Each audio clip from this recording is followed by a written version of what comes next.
ስለ ፓትሪክ ዶርጉና ስለ ማንቸስተር ዩናይትድ አጫጭር መረጃዎችን እንንገራችሁ። ፓትሪክ ዶርጉ በማንቸስተር ዩናይትድ ቤት ጥሩ ፐርፎርማንስ እያሳየ በነበረበት ወቅት በጉዳት ምክንያት ላለፉት 2 ወራት ከሜዳ መራቁ ይታወሳል።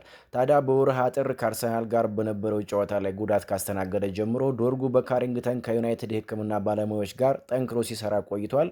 በዚህም መሰረት ካሪንግተን በሚገኘው የዩናይትድ የልምምድ ማዕከል ብቻውን የሜዳ ላይ ልምምድ ወይም ደግሞ ኢንዲቪዥዋል ኦንግራስ ትሬኒንግ ማድረግ መጀመሩን በተንቀሳቃሽ ምስልና በፎቶ ተገልጿል። ዶርጉ ወደ ዋናው ቡድን የሚመለስበትና ለጨዋታ ዝግጁ የሚሆንበት ትክክለኛ ጊዜ እስካሁን ባይታወቅም የውድድር ዓመቱ ከመጠናቀቁ በፊት ከቡድኑ ጋር ለመቀላቀል የሪከቨሪ ስራውን በትጋት ቀጥሏል።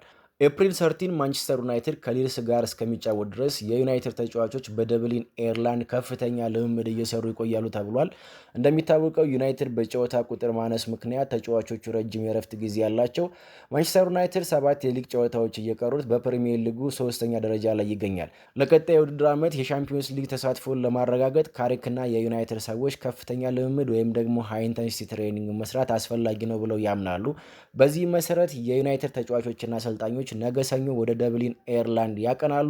ለ4 ቀናት በደብሊን ኤርላንድ ሃይ ኢንተንሲቲ ትሬኒንግ ሰርተው ሐሙስና አርብ ወደ ካሪንግተን ይመለሳሉ ተብሎ ይጠበቃል።